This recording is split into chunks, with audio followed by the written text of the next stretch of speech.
Welcome to episode 12 of Fergo and the Freak. I'm that bloke from Rugby League Project, Andrew Ferguson. You can find me on Twitter at AndrewRLP. And joining me once again is League Freak, who you can also find on Twitter at League Freak. How's things at your end of the stick, mate? Pretty good. Looking forward to this episode. It should be a good one, and really thankful for all of the support we're getting so far from everyone for the podcast. Our podcast is going absolute gangbusters right now, so it's basically growing every episode that we post. So thank you to everyone. Yeah, absolutely. It's been quite surprising. We don't know if the numbers are fantastic or not, but they look bloody fantastic to us. Yeah, so, it makes us happy. That's the main thing. Yeah, I mean, we keep doing it. Yeah, well, any time that you can get over 10 listeners in a week, wow, we're going great. Oh. Even if it's by accident, we'll take it. Exactly. Now, before we get into today's episode, we'll say that we now have the podcast available on YouTube. So you can check it out. Jeez, it is just on everything now, Spotify, iTunes, you name it. There's no excuse not to listen to it. Yeah, if you can't listen to it, then it's just an IQ issue, and you probably should, just sit in a box or something somewhere. Agreed. Yes. Alrighty. Today, we're going to have a chat about the media and their growing disconnect with the fans. So, I'll go through a bit of a brief sort of observational history, I guess. This will be pretty brief. So in the early days of the competition, I'm talking when it was founded, it was mostly match reports, and Rugby League news was written by just random unknown people within the newspaper. It was free of bias or commentary. It just very simply just told the facts of what happened. In the 1920s, we saw the likes of legendary Rugby League administrator Harry Sunderland writing pieces for the Brisbane Press, which were still as informative, added a bit more colour and a bit more flair. And occasionally in instances of interstate games, he would show some bias, but it wasn't negative bias. So what he'd do is he'd talk up more glowingly and more expressively about the good plays that the Queenslanders did, whereas with the New South Wales players, he just used the more traditional factual reporting. Yeah. The very popular Rugby League news magazine started up in 1920 and ran until 1973, and for pretty much the entirety of its existence, they didn't have the names of authors of the articles in there either. They just gave the fans exactly what they wanted, which was program, talking about the game all around Australia, and it was pretty simple like that. But it worked so well. I think they stuck to the facts. Basically, it was like the information that people wanted to get. Because they couldn't all see it on TV. This was the only way that they could take the game in some circumstances, and they tried to give you all the information that was possible. That's exactly right. And they also started on trying to expand on the engagement fans would have with the game. So that's why things like talking about how former Sydney players were performing in country New South Wales or up in Queensland or over in England. It just took that next step further to get people a bit more knowledge-wise on the game, I guess, and how everything was going at the time. Mm-hmm. From about the 1960s, but definitely more prominent in the 70s and 80s, journalists started using, they started putting their name to the pieces, which is fine, but they'd also start doing profiles on players. And they were all positive. It was like talking about, what their jobs were and what it was like having the job that they had and doing training and all that sort of stuff. And they were all quite pretty standard sort of thing, but they were also good because it gave the fans a little bit more of a deeper insight into the game. And it helped them get that little bit closer to players at a time when players were starting to get paid decent money. And not that they were on massive money, I guess, at the time either, but, through the first 40, 50 odd years of the game, most of the fans would work alongside the players in the same jobs. Whereas once the 70s started to come along, you'd start getting a little bit of a disconnect. But it was like it was a changing time for rugby league, and it helped them to relate to players by doing stories like that.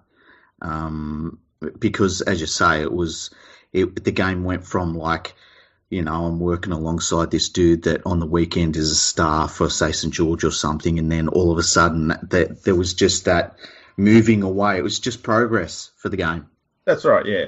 And so this is a way of keeping that feel together there. Um, in the 1990s came full-time professionalism with rugby league players. And then came along the Super League War. Along the Super League War then saw, obviously, 4 or 5 years where it was just a lot of rumours that were going around, controversy, and also vested interest within the media. And this all saw a major shift in how the game was reported. And we could probably argue that that mentality that came along then is what's continued on till now, and definitely has probably become more skewed to trying to report more on the negative aspects of the game because as the media outlets found through the Super League War, the negative press about the game that had always been reported in a positive light was helping to sell a lot more newspapers and a lot more media. So they've just sort of stuck with that recipe. And I think it was like a generation of writers as well. That's what they were learning at the time. It's like, the positive player profiles or talking about the game itself. That's not what your editor wanted to see. He wanted to see something about what was going on behind the scenes. He wanted to hear about which clubs are going bust, which clubs are, which players have issues. And it really was like a switch flicked. And especially with the interest, the self-interest of the different media outlets as well. Instead of just reporting on the game, and there was always this thing of like, well, I call it as I see it and stuff. That went completely out the window to now all of a sudden the media was in teams themselves and they reported as such. Yeah, it was very propaganda-like to an extent, I guess, from both sides. This is why you should be with this media outlet and this is why you should be with that one. And then you have media outlets siding with Super League and the ARL. So it got very murky very quickly, and the interest of the game were left at the door because it became about the interest of the media.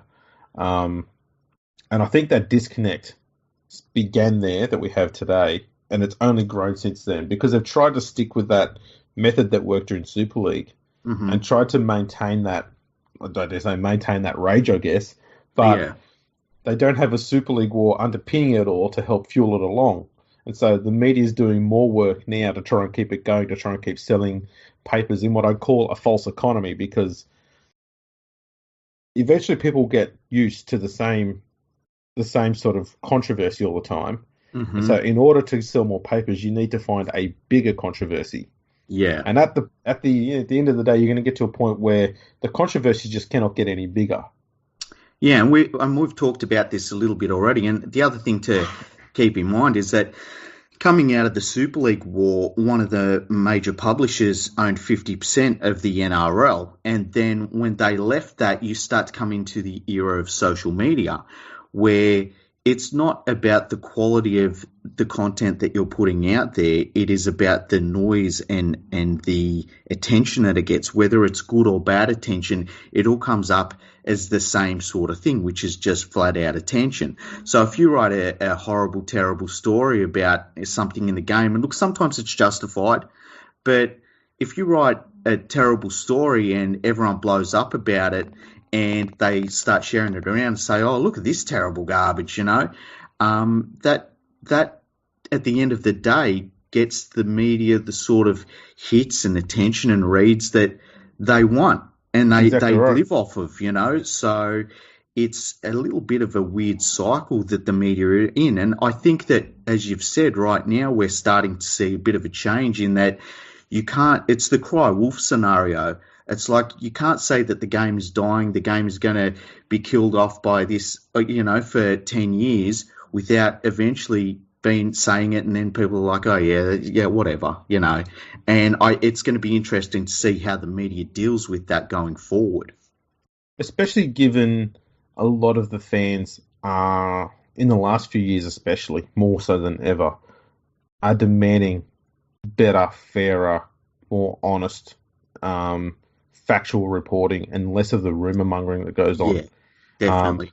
Because it wasn't until, from after Super League, it wasn't really until the Asada case came along that we saw the same sort of vitriolic rambling and rumor mongering going on within the media as what had gone on during the Super League war, and Yeah. a lot of it was rumors that had no basis behind it. I remember seeing some people in the mainstream media saying, "Oh yeah, there's going to be a big meeting at a big press conference going on at the Sharks Leagues Club later this afternoon. Stay tuned." And nothing ever happened. And it Yeah. wasn't.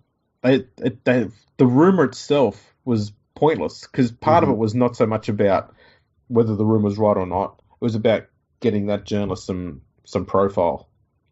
Yeah, and you started to see a move into, and this is something too that you can think about as well, where you go from one point in the game where people would do, a review of what happened in the game. They wouldn't even put their name to it. It was just, that their job was to report the facts of the game, and they weren't really important. And whereas now you're starting to get a lot of people trying to build a profile for themselves. And look, it's just what happens. It's the way modern entertainment is. They're trying to build a profile for themselves where they are as much the story as the story they're talking about. And so it makes for a bit of a weird thing of like, where does your self-promotion end and the talking about the actual game begin? That's exactly right. And look, to some extent, given that you and I are both people who've done an awful lot of rugby league writing in the recent times and in the past, we've also, whether we wanted to or not, have had to do work in that area just to get noticed. Yeah. But we've both always drawn the line at not going into self-promotion and trying to say this is how many predictions or rumors I got right or that sort of crap. Well, you got to be able to put your failures up. Like you can't go out and be like, oh well, I've got the good mail and stuff. But when something goes wrong, and look, we've got an episode that we've already talked about. I've got a predictions thing on my website, and we were going through it a few nights ago, and like the failures and stuff that I predict, the things I predicted very poorly. It'll be interesting to talk about those, but you don't see that a lot with the mainstream media. They don't acknowledge the failures.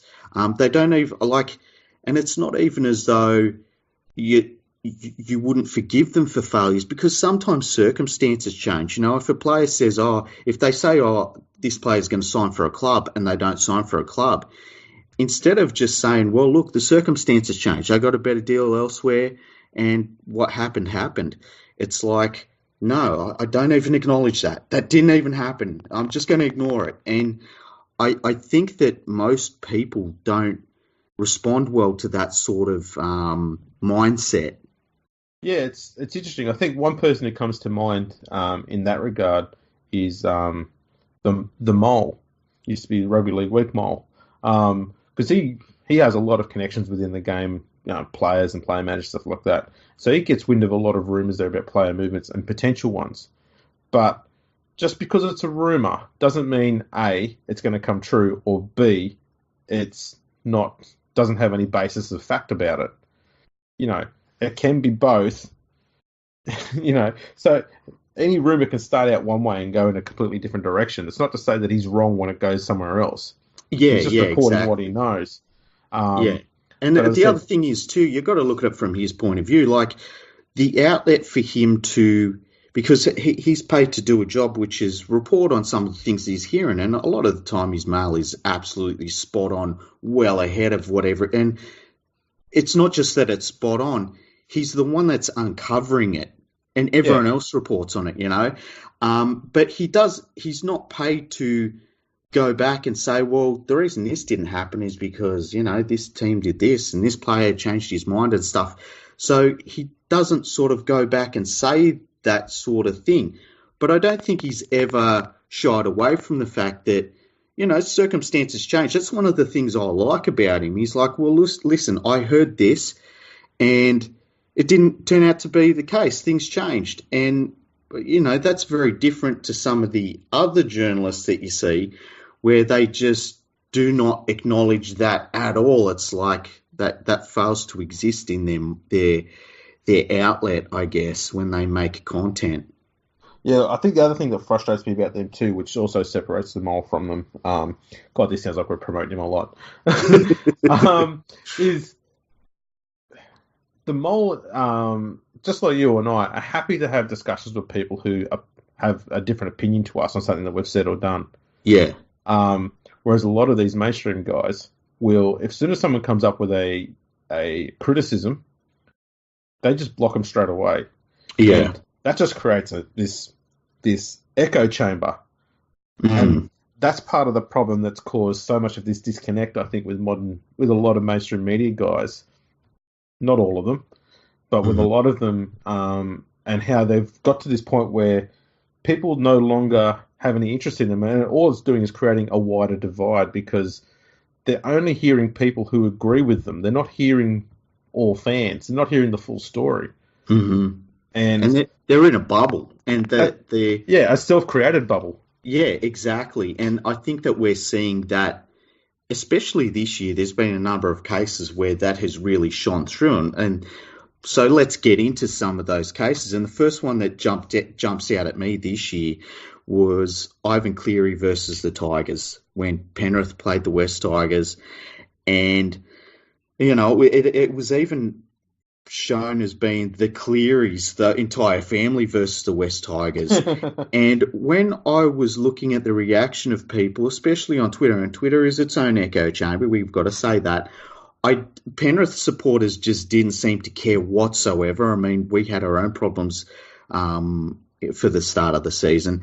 And I got the sense that West Tigers fans didn't really care either because they had Mike Maguire as the coach and they were playing pretty good at the time and they were coming in against an opponent. And there was all of this noise that instead of talking about the game itself, it was Cleary versus the West Tigers, when in reality, it just wasn't something that people had any interest in, I felt like.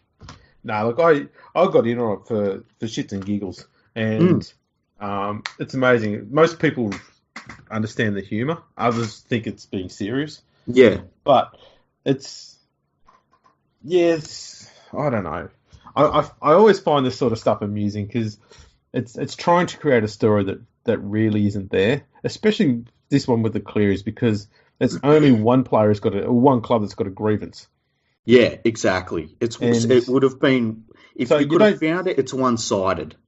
Yeah, so you just sort of get the fans, in that situation, they feel a bit dudded because they had a coach who'd done good and then, he made all these comments about how he wanted to be everyone on his bus and then he bails and, a lot of fans decided to get really pissed off about that. I never really got the outrage. Yeah. Because I figured even though he's left earlier, unlike a lot of the other coaches the Tigers had, he hasn't left the place in a worse position than when he arrived. Yeah, and so I was like, I'm kind of thankful for what he's done. Yeah, and they got a coach in Maguire who had them playing really well at the start of the year, and we've talked about this before as well, he's the sort of coach that they should give a very, very long-term view to, and they will make out good if they do that. And so it wasn't like the Tigers were left in the lurch or come into this season poorly off. They were actually doing pretty good out of the whole thing, and if anything, probably saved themselves some money by Cleary going when he did, and it kind of worked out for both clubs, I dare say. Well, it worked out for the Tigers. First of all, how dare you? Okay, I'd argue that because of what Cleary done, he cleared up so much of the crap that was going on there in that club, front office, back office, on the field, that it probably made the club attractive for Maguire to go there in the first place. Yeah. And that argument never gets really raised. And because the Tigers had moved on and actually got a pretty good coach and they were starting to perform reasonably well, I just didn't buy into the animosity. I played along with it just for shits and giggles, as I said. But yeah, it was kind of funny how that works. And we're seeing it again this week with Wayne Bennett versus Anthony Seibold. The clash you'll never get to see. Oh, It's been ridiculous. I mean, there's so much to talk about this game between Souths, who are playing absolutely incredible football right now, versus the Broncos, who they got a good win last week, but they really can't afford to make too many mistakes going forward.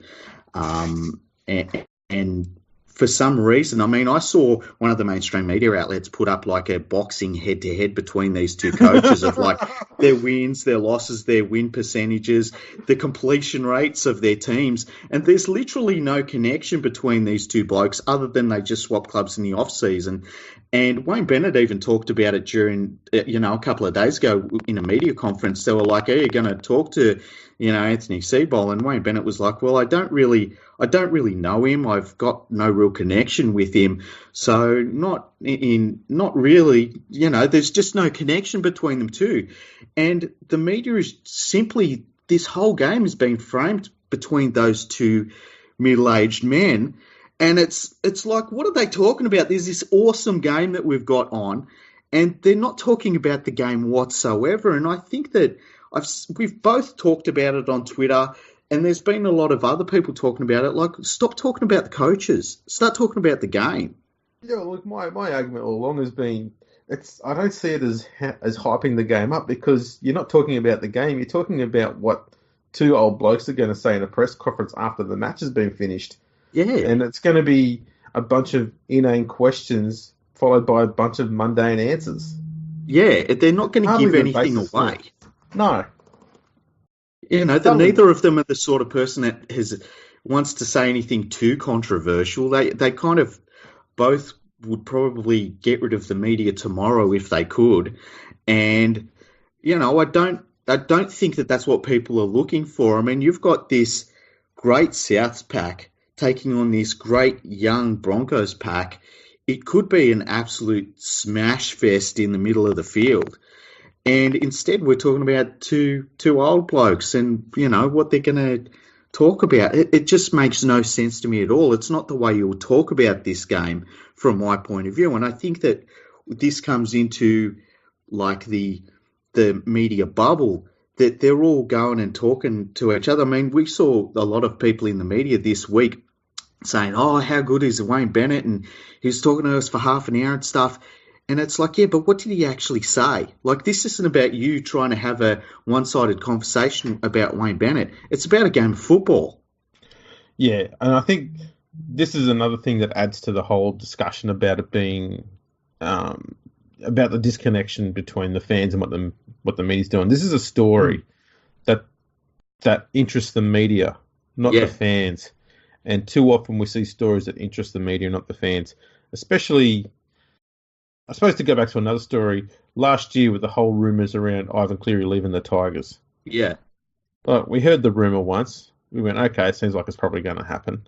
Mm-hmm. And they just kept at it, hammering away at it. I mean, I remember after a match the West Tigers played, and the whole post-match press conference was largely full of questions, mostly from Paul Crawley, about, have you had any conversations with Phil Gould? Are you going to the Panthers? And Ivan Cleary just kept saying, "Mate, I've made a statement this week about all of this. I'm not talking about it now. There was a game that was just on. Let's talk about that."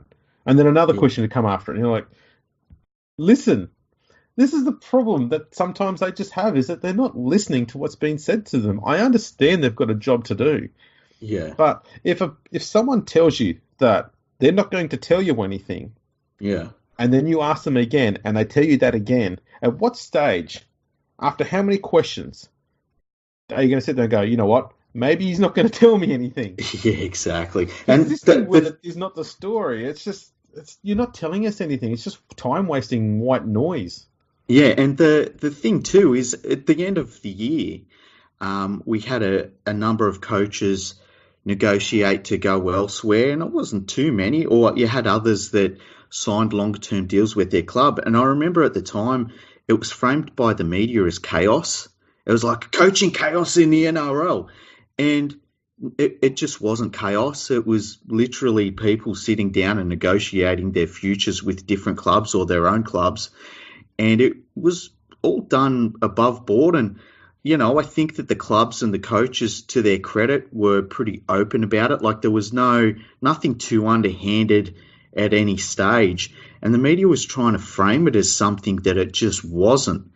And I think that fans really got over it pretty quickly because, if you look at the coaching changes that were made over the off season, it was pretty stable. Like there wasn't too much it wasn't like we had a bunch of coaches sacked and a bunch of coaches changing clubs. It was all quite settled, I thought. And what the media were trying to generate out of it just didn't seem to line up with the reality of the situation at all.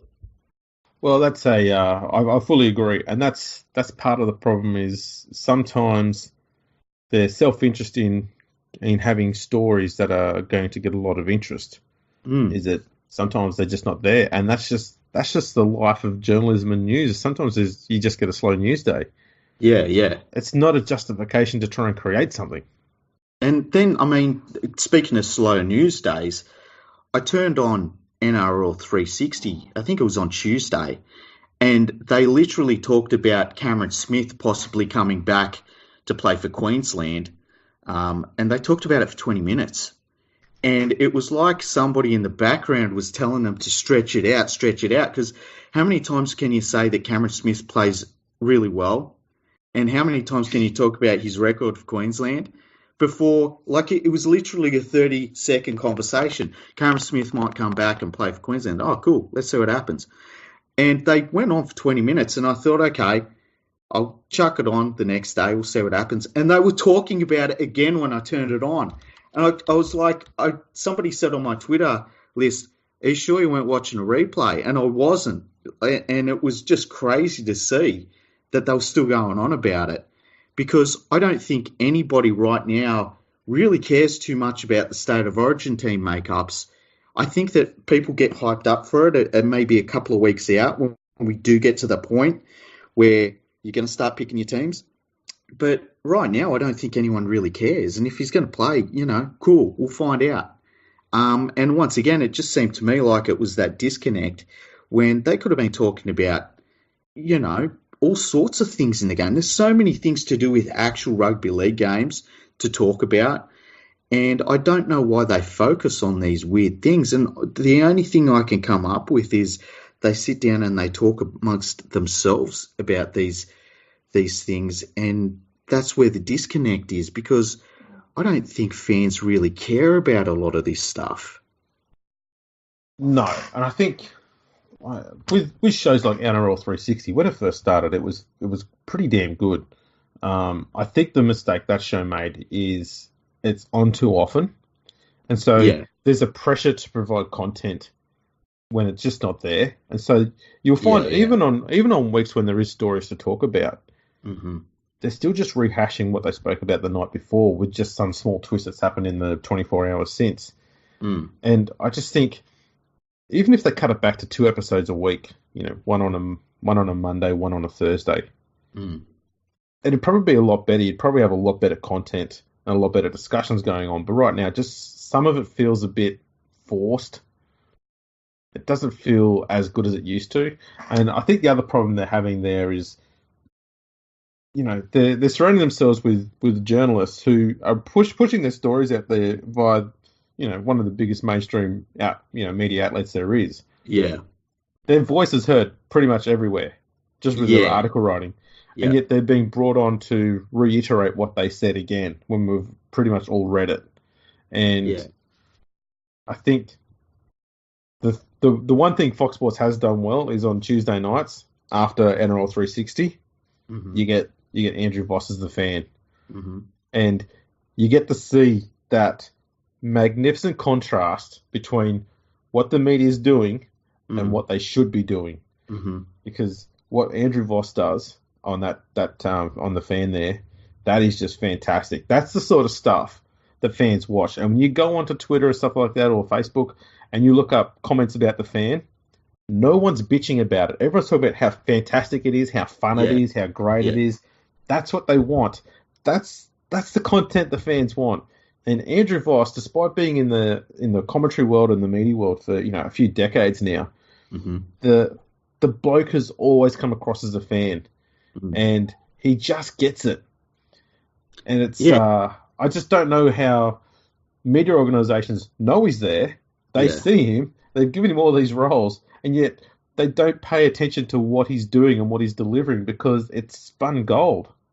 Well, I think it's just easier for them to, if you've got all of these people on the payroll, and obviously you want to cross promote across your businesses, and it's easier to do an article about something that one of your own writers said the night before on the TV program than it is to uncover a real story or talk about the game even in a technical sense, about what's happening on the field and why positional changes are going to really hurt one team compared to another, and how often do we see stories in the media about, see what, and I'll just toss up a name, see what Paul Kent said last night on NRL 360. And that's not really a story to me. Like, with all due respect to Paul Kent, I don't really care what he said compared to what's happening in the game itself. And I just think it's easier content for them to have. And I think as we start to see clubs create their own content and move away from needing to rely on the mainstream media to get their promotional material out, or to do what the media used to do, which was get fans to connect to players via stories, because clubs can do that themselves now, and they can do it through not only written content, but they can do it through video, which a lot of clubs are doing really well these days. Now they don't need the mainstream media. They don't need to bring them in and say, look, why don't you do a profile on this player, or this player's got a really cool story you might want to talk about. They can do it themselves. And so the media now has to look elsewhere for its content.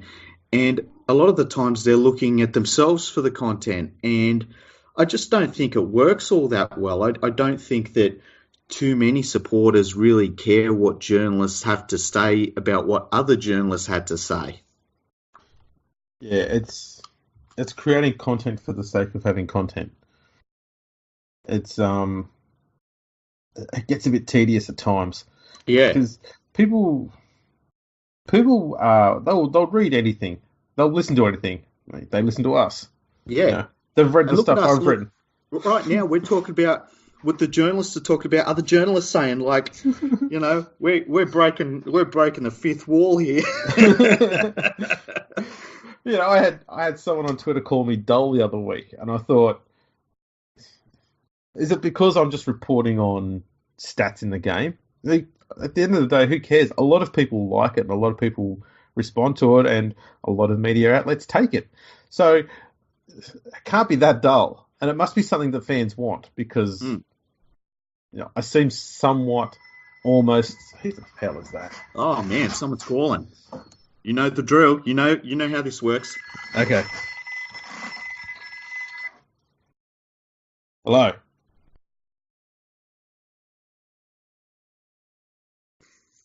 This is great. This is fantastic. It's someone from the NBN who's going to cancel my NBN connection because the bill's overdue. Oh, there you go. For uninterrupted services, press 1. Okay, here we go. Excellent. Now, we have a rule where we have to answer our phone if it rings on the podcast. You get warts and all. And this is the rule on the podcast. Hello, who's this? What? I got told my internet's going to get cut off. What are we going to do about it? What do you want me to do? You want money? And you know what? I don't really need the internet, so you just cut it off for me. Just do it now. No, you said you can. How funny would it be if they cut it off? Oh, they hung up on me. Ah, there you go. It would have been really funny though if the connection just fell out then, and that was it. I figure, if you're gonna call my bluff, then so be it. I'll call yours. Exactly. Oh, man. That's great. That's our first call interruption. I feel like that's a milestone. I'll do that next time. Yeah. I don't even know where I was at before. Basically, say something to get us back on track. Yeah, so basically, the general idea that the media is more disconnected from the supporter base than the game itself is able to do through its own social media channels. And it's really putting the media in a bit of a bind because they're not the go-to for getting content out. And so they've got to generate their own content within themselves. And I just think that people don't really connect with it well at all. And it's something that the media is going to have to really decide what direction it goes in the future and how it changes what it's doing, because I don't think a lot of the personalities that you see, it's very hard to connect with people by being just in the media. And one area that you see that is with Paul Vaughton, who was on the footy show for so long. And you can say whether the footy show worked or didn't work and how it changed over time and how people's tastes in what they wanted to see out of shows changed over time. But Channel 9 started to move away from having Paul Vaughton in their coverage. And it didn't work. You couldn't just replace him with somebody else. And he's seen him brought back into their coverage a little bit. And for whatever reason, Paul Vaughton has a connection with fans and he's really good to watch on TV. And I found that really interesting. In Channel 9 kind of learned a lesson there in that you can't just plug in and play whoever. You've got to look for the people that can connect with the media. And I think we're seeing that with some former footballers are really good at, like I think Michael Ennis is really good at it. He talks about the game in different ways, and he can talk about it from a technical side. He can talk about it from more of a fan point of view. And he's really good at that. But you can't just plug in and play any former player and do that with. And I think the media is starting to learn those lessons now, slowly but surely. You can't also play people based on certain stereotypes either. Mm-hmm. One thing that's been really good is the diversity is starting to be shown in the game, especially in the media. Yeah. There's a lot of very talented female presenters out there now, and I know this. Two that always stand out for me are Lara Pitt and Yvonne Sampson. Sorry, Yvonne, I forgot what your surname is now. Apologies for that, but they're both very knowledgeable on the game, not just on today's game, but they also have good knowledge on the game in the past. And so that comes across in the way they report on it and the way they interview, and they're genuine humans.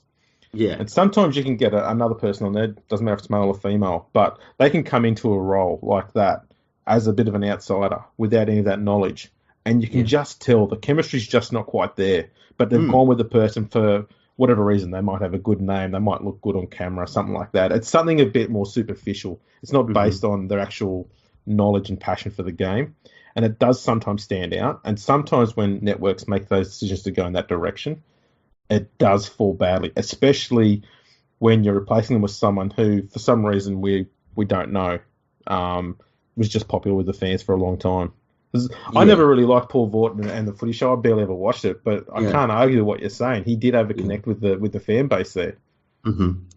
And I mean, Peter Sterling's another one. He, for whatever reason, it just works. It's almost like it's a chemistry, and it's something that I don't think you could really predict. I think it's something that you'd have to see happen.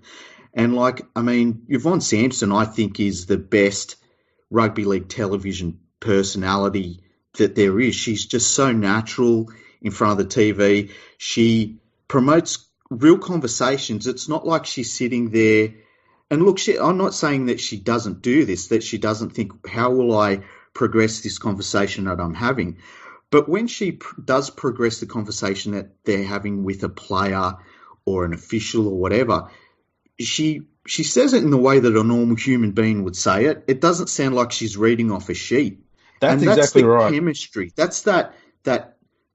I don't even know what you'd call it, but the gold. It's like the lightning in a bottle that you want to capture with somebody, I'd say what it is she's, unlike a lot of interviewers, and this transcends rugby league, you see a lot of interviewers today, they've gone, right, I've got 15 questions. I'm just going to read them out when they stop talking.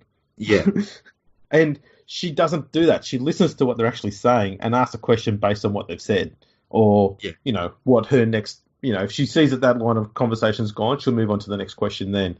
But it's more of a conversational tone. Andrew Denton is the legend for it, Mm-hmm. and she goes along in that sort of mindset where she's having a conversation more than a in-depth interview where there's just, I ask you a question, you give me an answer. I ask you a question, you give me an answer. It doesn't Yeah, feel like you're getting a good interview out of it in any way. So, exactly. no, I agree. She's fantastic. No doubt about that whatsoever And from me. like I was watching, and I can't remember what the show is called. I think it's called League Life, where Yes, it it's is. yeah, okay. And you could see, and once again, I'm sorry, Lara Pitt. I can't remember what your last name changed to either. I'm terrible with names in general. But you could see, uh, like Lara and Yvonne Sampson, they and it's something that they have both been doing for a long time, and you get reps, and obviously you get better at it. But the questions that they were throwing at the young Parramatta player, whose name once again I can't remember, they were fantastic, and they were really playing off of what he was saying, and they were looking for things that were interesting about what he was saying. It wasn't just reading off of a sheet, and that's something that I think a lot of people in the media should be looking to do more of. I know that when we interviewed Ben Darwin the other day, I tried not to write down too many questions. Obviously, there were a few questions that I had in mind, but I always feel as though when you try and talk with someone, you want to listen to what they're saying, and you want to try and dig deeper into what they want to say. And you don't see that always from the media. As you say, they sort of have their set questions, and a lot of the time, it seems like it's the same questions. It seems like they're really basic questions that you could go without asking. Yeah, absolutely. Yvonne too, I think she's talking up an awful lot, but she deserves it. She's brilliant. The thing I Yeah. like about her is that you just get the impression that the way she's on camera is Mm. practically the same as you get if you just met her one on one, Yeah, yeah.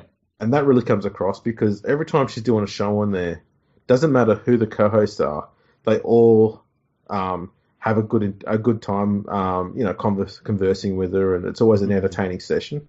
Hmm. Um, and she brings that to it as well as being professional. I can't say I've seen a presenter that's come across that's been able to have all of those skills at once. It's no surprise that she got poached by Fox from Nine and Yeah. is their lead anchor on most of the stuff they do there. I couldn't believe Channel 9 let her go. I mean, I thought that you would think that Channel 9 should have said to themselves, look, we've got to keep her. And as I said, I think she's the best, maybe just the best general presenter on Australian television. And I just can't believe they let her go. And Fox Sports, I don't know what they decided to pay her, but she's worth every cent. And about $100 more. Yeah, it's like it's incredible that she's just fantastic at what she does, and they really made a very smart decision to get her on. We should try and get her on one day soon, and just talk to her about just generally like her career, because she'd be fantastic to talk to. Absolutely. We'll try. That can be our life's goal for this podcast. Yeah. Maybe we shouldn't get her on because she'll just take it all over, and we'll just be sitting. People will be like, "Wow, maybe we should just listen to her going forward." Stuff these two. We could have her on and yeah, just let her take over. It'll just be the Vonnie and Yvonne show. Yeah, it'll be great. Be the best episode ever. We'll just shut up. It's that'll be our podcast life goal. We make sure we play this episode just beforehand, just to get her really I suppose feeling somewhat embarrassed, I guess, by how much praise she's getting because she's quite humble. So that might put her off a bit. We can just do and lavish praise on her and see if See how she responds under that sort of positive Yeah, pressure. yeah, it'd be great. It'd be great if she broke character and came out and says, "I know all this." Yeah. Why are you telling me? Listen, I know how good I am. Basically, it'd be weird if she started talking like I talk about myself. Oh man. Yeah, no, What's that, interesting because we've talked about the disconnect from the media, and then we've almost come full circle to talking about somebody who seems to have that connection with what fans want to know, yeah, and we've how what a refreshing change that is when you see that. yeah. There's two genuine people, and they're both at Fox Sports, and that's Yvonne and Andrew Voss. Mm. Um, no one can deny their passion for the game and how positive they are about the game. And Yeah, that's what people want to see more of. And it's shown by the way the fans respond to them, the way they're treated, the way people react to them and stuff like that. Um, you just can't beat it. Fans are begging for something positive about the game of rugby league. They're just dying for it. They keep begging for it. They keep haranguing the mainstream media for every time they do some sort of you know hatchet job on the game, especially the contrived pieces where you know some bloke who's done some sort of bloody crime somewhere used to be a footballer for 3 weeks in a reserve grade team in a rugby league group in bloody Dubbo or something like that, and it's like yeah. rugby league star, big drug scandal, and you're like, Oh, he's not a star. He barely played the game. Why are you doing this? And it's to get clicks, I know, but it's just people are over that. do you know the And ones that I used to hate was, and it was funny because I grew up in the same areas in Mount Druitt, and it was, you know, weirdly, it was always Polynesian players they said it about, and that can't be excused. And it was always player XYZ, you know, come out and brushed aside a life of crime and gang issues. And it's like, what the hell are these people talking about? Like, I literally grew up like surrounded by many of the players, and like would see them when they were younger, and they apparently they were in gangs when they were younger and stuff. And it was only the Polynesian players from the area, and I always found that gross. yeah, And that there were so many of those stories for a while, and it's like that just the cookie cutter sort of stories that they'd come out with. It was very strange, and they wouldn't do it with players that weren't Polynesian that grew up in the exact same areas. I found that really gross. Thankfully, we don't see too many of those articles written anymore. I think that maybe the media self-corrected in that sense. But that was one of those instances that I used to get pretty upset about when I would see it. I think what's starting to happen, we're seeing a little bit of it now. For what reasons? There's rumors behind it. We won't go into rumors because that's not what we do. But Mhm. we're seeing at the moment that the constant negative cycle that's been going on. Well, initially it hurts the game, hurts the Mm. players if it's about them. Um, the media's now starting to see that's also hurting them. Yeah. And when it starts to hurt them, that's when they go, "We've got to stop this." Hmm. And this is one of the I think benefits of social media that never gets spoken about, and that is they give an immediate barometer test to Hmm. how the media's doing their job and whether they're doing it rightly or wrongly. They're Mm. finding out just how passionate people are for or against what they're doing, and it's straight away. They don't have to wait for 6 months down the line to see newspaper numbers dropping off and subscriptions and stuff disappearing or whatever else.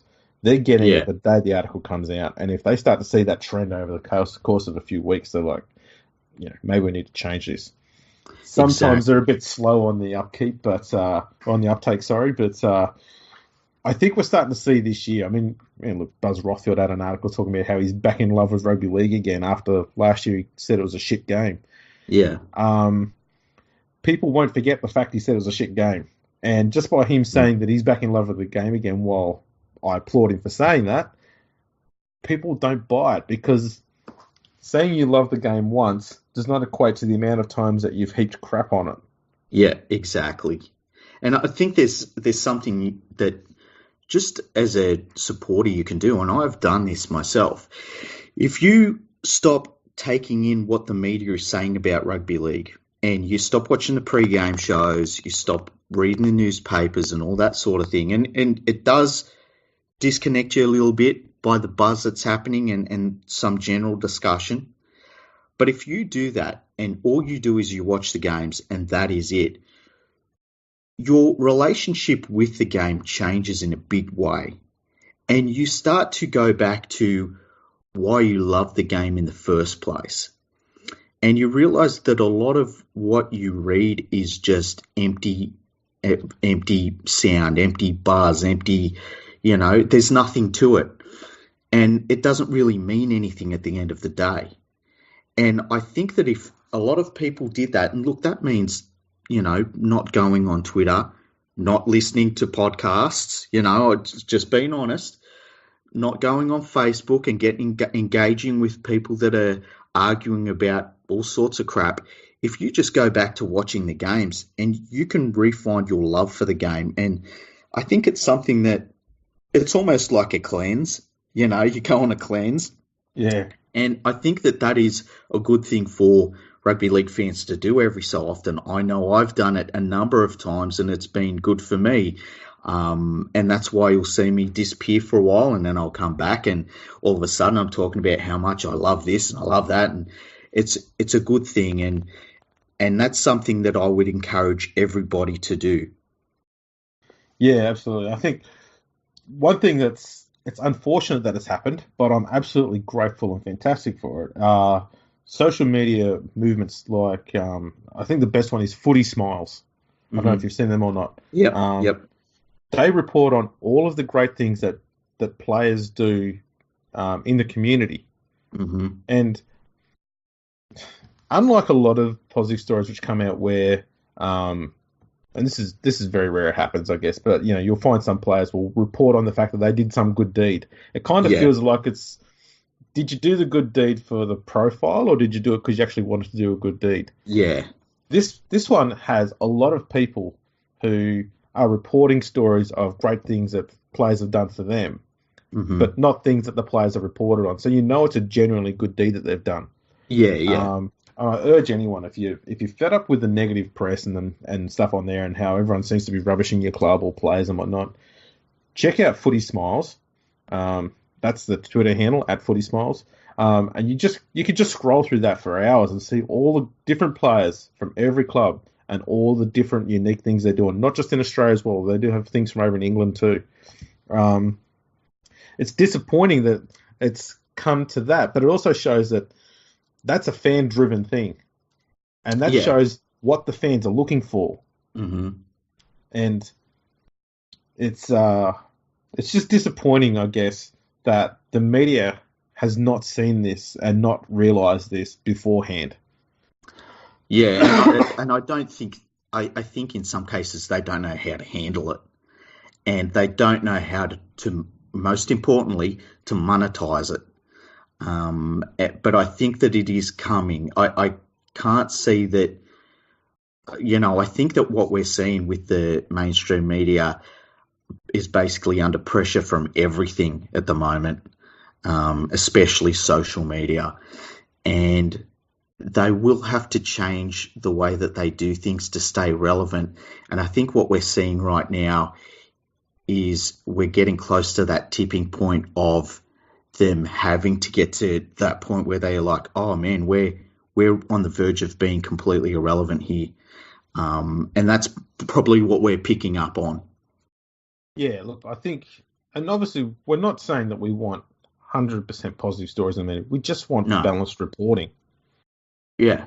That's all we're after. Just give us 50-50 down the middle. If something bad happens, of course report on it. Of course investigate 100%. It. Yeah. But, it's this argument I said last year is that if you get one negative story, they will run it for 1-2 weeks depending on how bad it is. I mean, think of the Mitchell Pearce thing with the dog a few years ago. Yeah. That was all on all media channels everywhere, TV, free-to-air, Fox Sports, everywhere, all the newspapers. It went on for 1 or 2 weeks. But then you get one good story, and it gets It gets picked up by a fan base thing, and if it's lucky, it gets a mention on a website maybe once or in a newspaper somewhere in a small column, and then they move on. And while the media outlet will say, we do 50% reporting, we've done good stories and bad stories, and it's about 50% of each. And going, yeah, but you're putting 200% more weight on the negative one and about 10% weight on the good one. So it doesn't come across as though it's 50-50, even though it might be.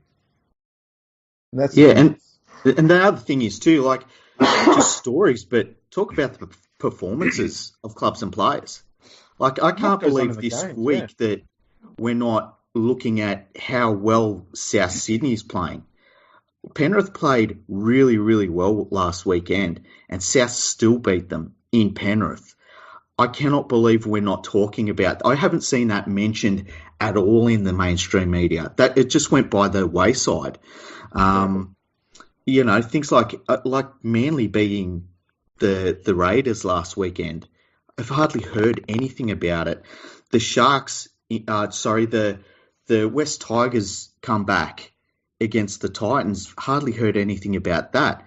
It's as though the story surrounding the game sometimes take precedence over what we're all interested in, which is the actual game itself. And I would like to see that change in a big way because, like, we've seen some incredible performances.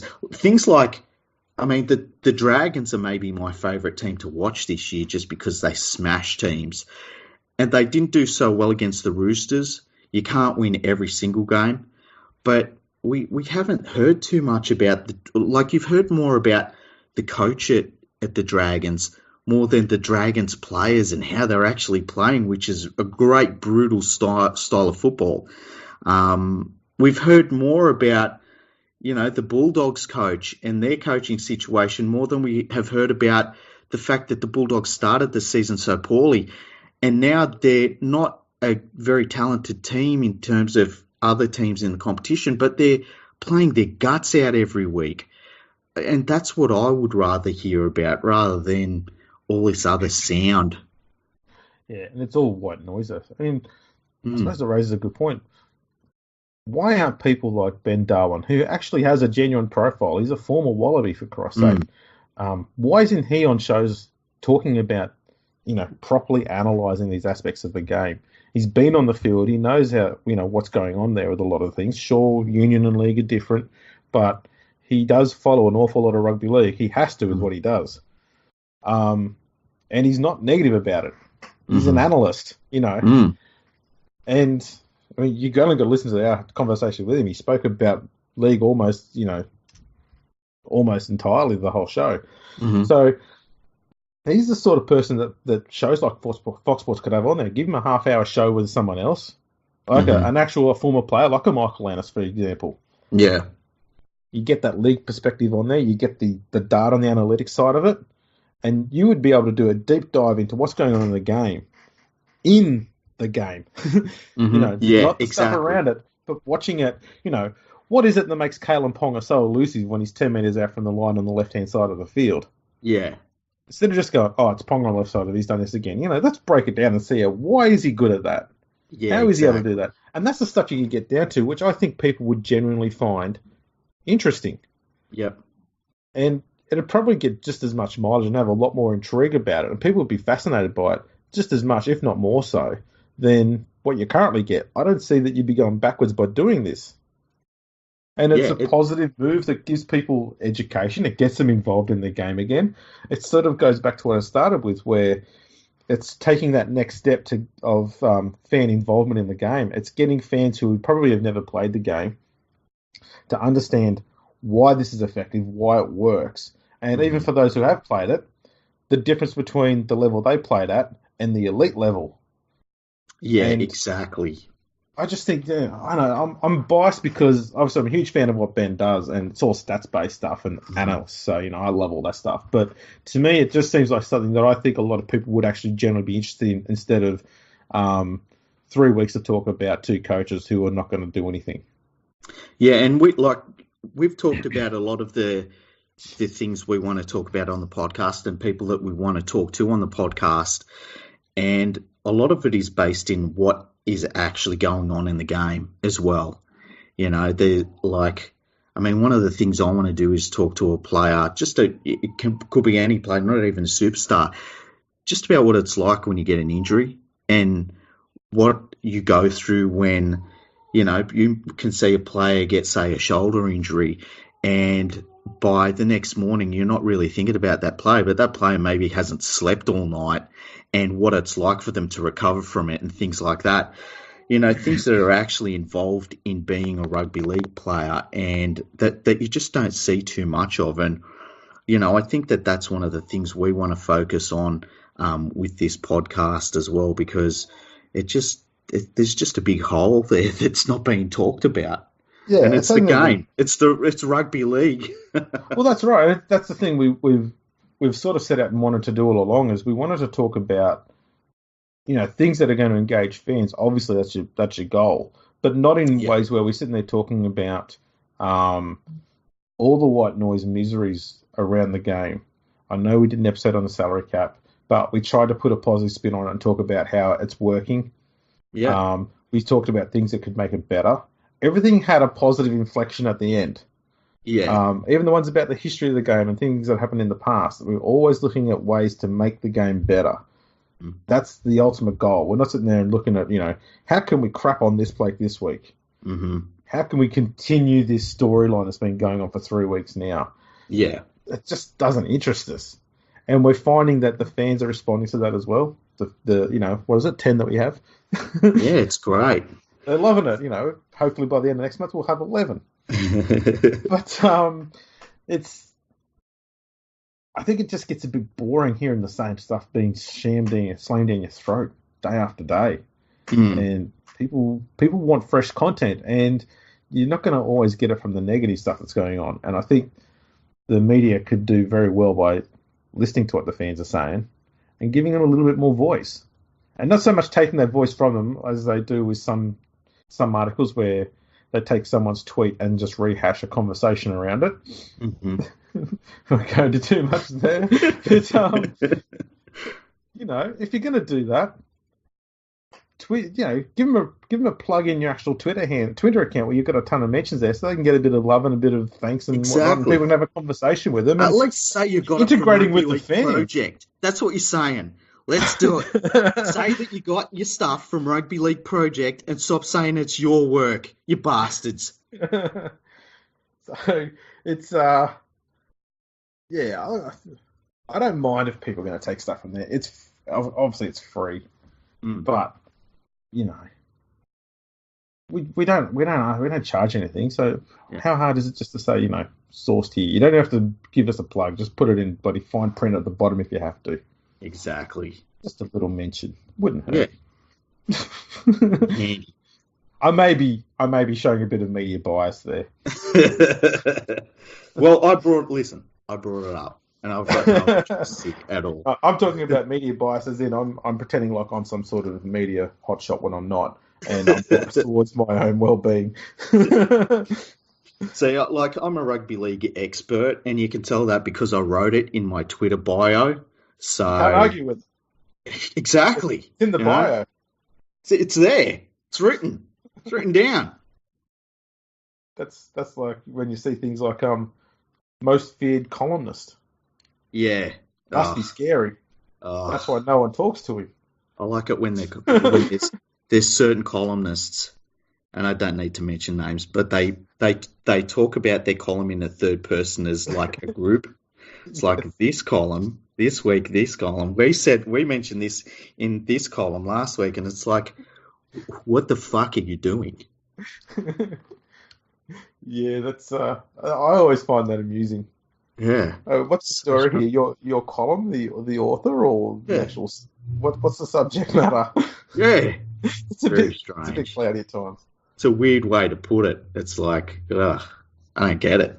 But look, I'm going to say this, okay, because there's probably people out there who have. I doubt there is, but there's probably people out there who probably go through and check out every tweet and article I've ever written. So I'll say it could probably be argued that there's a sense of hypocrisy what we're saying here. I'm fine with that. I've never been one to shy away from my stuff ups. I'll leave mistakes. If I make mistakes with stats and stuff on Twitter, I'll leave them Yeah. there and Yeah. correct them on Twitter. Yeah. I don't think it's wise to be ashamed of your mistakes. Everyone makes them, and I think Yeah. it shows a sense of probably integrity more than anything, that you're happy to have your mistakes out there and show that you've understood that you made an error and you fix it. Well, Whereas I think people who go and remove all the content and try and rephrase things or whatever it is, or disappear or block a whole lot of people. So that's the thing. I don't get this whole blocking caper that a lot of opinion writers have. See, the best thing, we talked about this before, like the worst predictions we'd ever made, and my one is just a beauty, and I think it was last year, where I said that the North Queensland Cowboys were going to be a juggernaut.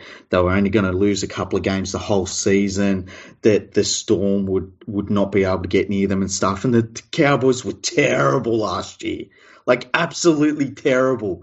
And I think it's so funny that I was so wrong about the Cowboys last year. But that's something you've got to be willing to put your hand up and say, man, I was so wrong about the Cowboys.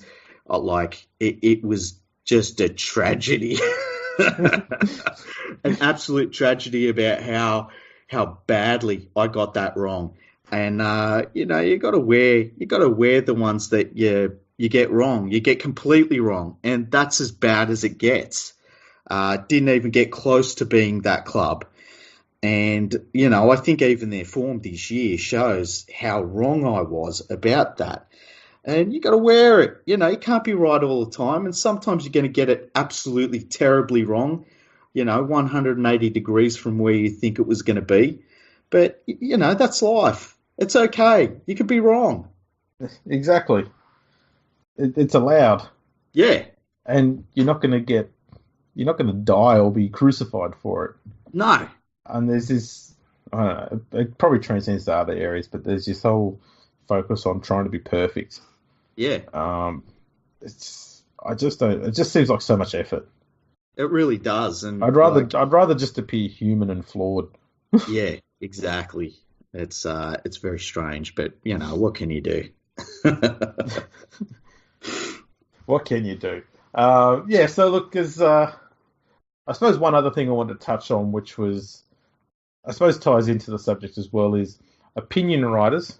This is not anyone in particular, just opinion writers who write stuff that's designed to cause divide in opinions and create conversation, because that's what opinion writing is all about. You want people to either go yes or no. You don't want any sort of people to go, yeah, I can see both sides of that argument. I'll just sit on the fence with him. Yeah, yeah. Yeah, you're supposed to drive interest and conversation. Yeah. But those people who write that sort of stuff, and to be honest, they do it well, because they do get a lot of conversation, whether it's positive or not. But they go on social media, and when they have people confronting them on there about why they don't like what they've said or written or done, they block them. Yeah, and this is something that never understood that. My website is an opinions website, and the thing that when I started my website that I wanted to do was promote discussion. And so I love it when I'll write something and there's a lot of discussion about it. And you always hope that the discussion is good discussion, because sometimes it can devolve into just slanging matches between groups of fans or things like that. But we've seen it with the podcast. We've talked about subjects that have promoted incredible discussion. The salary cap is one of them in particular. I think that the stuff regarding Israel Folau and his social media posts in particular was another good one. There's a lot of different areas that you try and promote discussion through what you're talking about. And look, this whole podcast is based around that. But you've got to be willing to embrace the discussion and talk to people about their opinions. And we've talked about this before as well, where come up with an idea and you could change our opinions. If you come up with something that's really good, I'm willing to change my opinion on every subject in the game, because I want to learn. I want to learn about, because you want to push the game forward in some in some things. We're fans of the game and we want the game to improve. So if someone can come up with a better idea, like by all means, tell me about it. We'll talk about it. We'll try and find the errors in each other's ideas, because you want to get to a point where you say, you know what, this seems like the way forward for the game. And you've got to embrace that part of it. You can't sort of shy away from it and say, well, look, this is what I think of the game, and that's not going to change. And if you think differently, you're completely wrong. And look, I've done that myself in the past. Likewise. And it's not the way to go. It's not the way to just put down an opinion and say, this is how it should be, and I don't want to hear anything else about it. You've got to be willing to listen to what people say, because you know what? You might be wrong. True. I think even if you want to stick to your guns, though, I don't see how blocking someone is of any way of any benefit to you. I don't block anyone. I've got people who I probably could have, but I just figure, I don't know. I don't know that I take social media that seriously to get that upset over stuff like that. People just like me are entitled to have their opinion. I'm entitled to argue with them. I'm entitled not to agree with any of it, just like they're entitled to not agree with mine. Doesn't mean they're assholes or that I'm an asshole. No. Just and you'd like to get to a point where you talk to people about the game, and if you do have two differing opinions, you just say, well, we've got to agree to disagree. And at some point it'll get to that as well.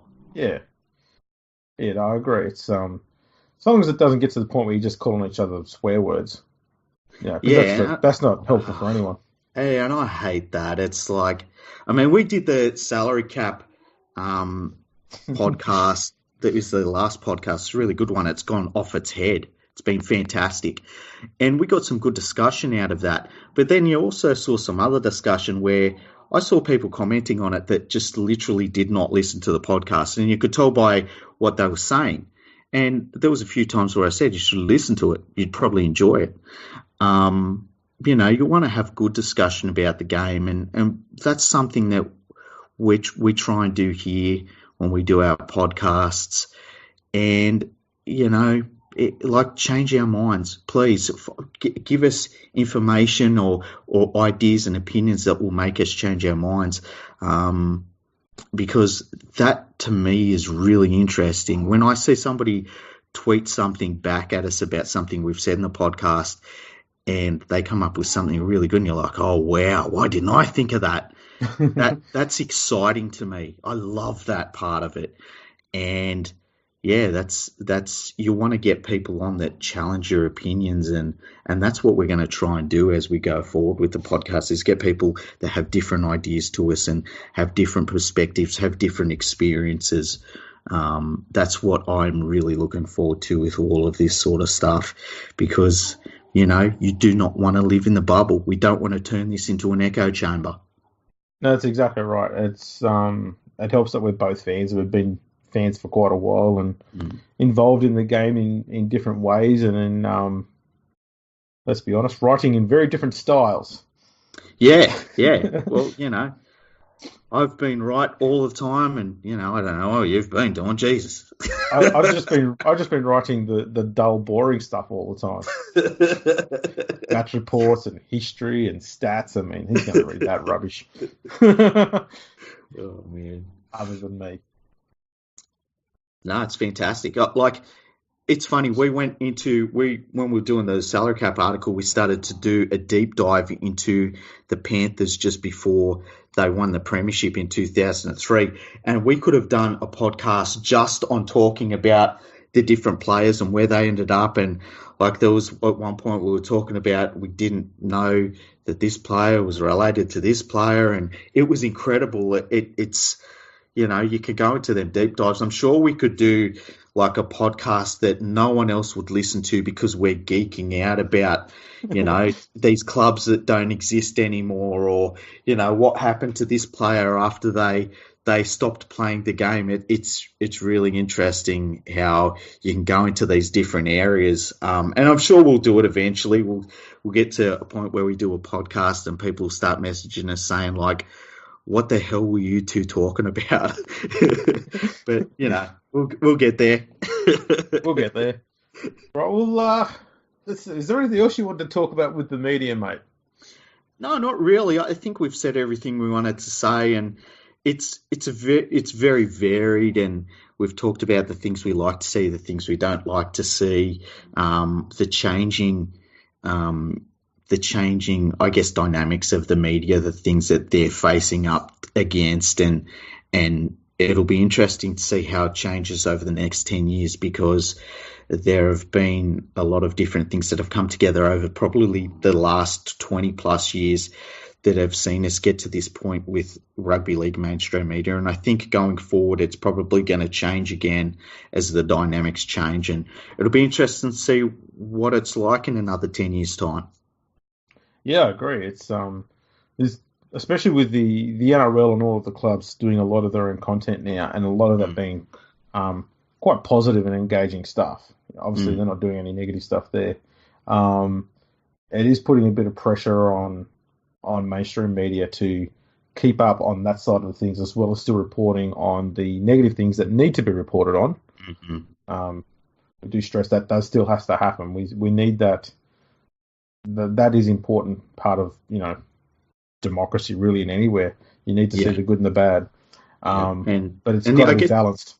I guess the other thing is too that we're basically setting up this podcast for the time that Yvonne Sampson comes on and just takes it over and runs with it. That's right. So it could also be a last hurrah. Yeah.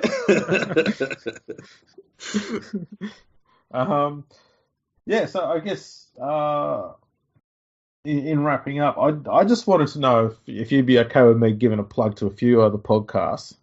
Go for it. Go for it. I mean, so I've been doing a regular spot this year on Full Credit to the Boys, where I basically just give them stats, most of which I think the intended purpose was to give them unique stats that would be somewhat useful for the upcoming games. And it seems to have transcended into me giving them a bunch of really useless stats and pretty much every week shitting on Mitch Moses. Oh, jeez. So, if that sort of suits what you're after, then you can always tune in and listen to my little bit, usually at the back end of each episode. They've been letting me do plugs for the show on there an awful lot, and I've also got a bit of a trend on there of downplaying the show a bit, so I've become a bit of a mocked a bit over there for that. Another one is Sports Best Friends. I don't know if they've given this show a plug yet, but they've always been having tweets and stuff by me on there and giving me a bit of promotion on there. So, Big Tiger and the rest of the guys there, thanks for that. I'm sure there's been a few others. I can't remember off the top of my head, but there's definitely a few out there. I listen to a heap of them.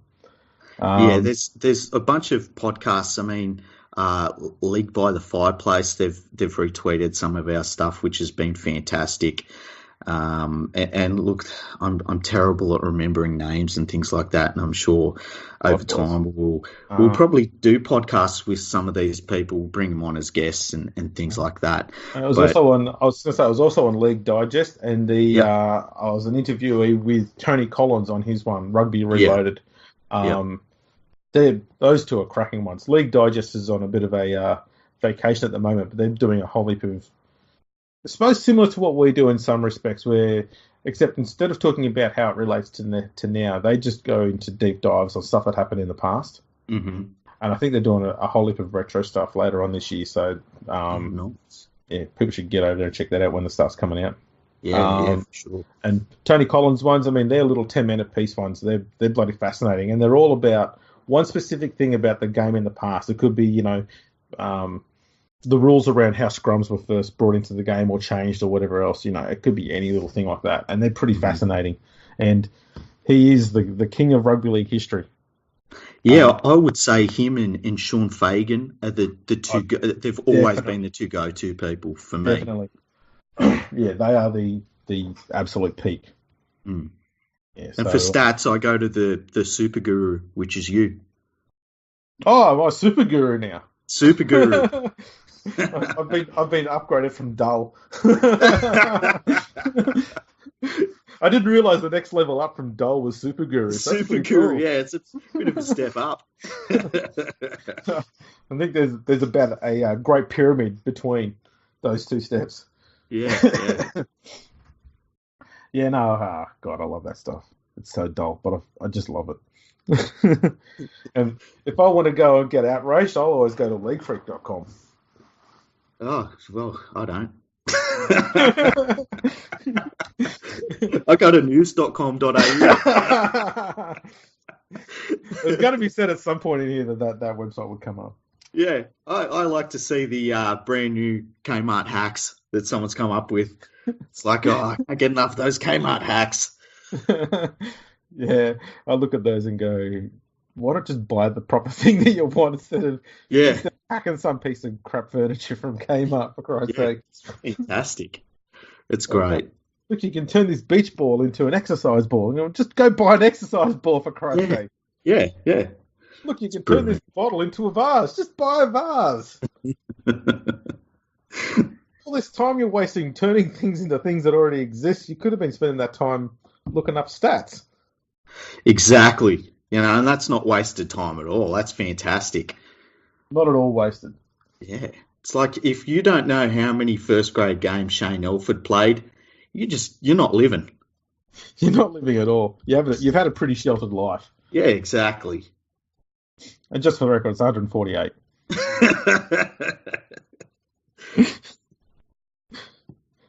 That's not a lie. People can check that up. I'm right. No, go and check it out. Yeah. Oh, well, that was entertaining. I think that touches on an idea you had for another episode. So we'll. I can't remember it. Yeah, we'll talk about it off air.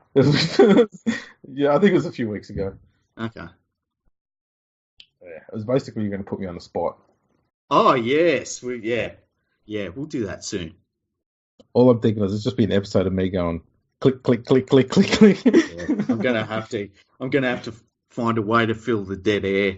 Maybe come up with some, I don't know, rugby league trivia I can say while you're looking it up. I was going to say, feed Mason some sleeping pills so we can just have him snoring a lot louder. Yeah, just a snoring episode. That'll be fantastic. We'll call, although a snoring episode would be the rugby union episode, but you know. It can't be too nasty on you now. We've had Ben Darwin on. I know. You were very restrained in that episode. I was very very pleased with how you performed there. See, I have self-control sometimes. That's right. Just depends. Balanced reporting, mate. That's what it is. Yeah. Wow, what a segue. All right, on that note, we'll wrap up and say you can catch us on Facebook at Facebook's, was it Fergo and the Freak on there? Said on YouTube, Fergo and the Freak's on there as well. All 11 episodes so far on there, plus this one when it comes up. We are working on having the Twitter one sorted out sometime whenever Twitter gets around to it. And obviously, you can catch League Freak on Twitter at League Freak. I'm on there at Andrew RLP. You can drop us a line at the email address podcast@leaguefreak.com. You can send us a letter. We don't have a letterbox, so you just put it in the mail somewhere, and someone will read it. It's like Santa Claus. Yeah, exactly. Other than that, I mean, God, there's you can get us on Spotify, iTunes, all of those podcast places. Yeah. Pretty much all of them. Stitcher, everything. Podbean. Although if they're listening to this right now, they've worked that out, hey? That's a good point.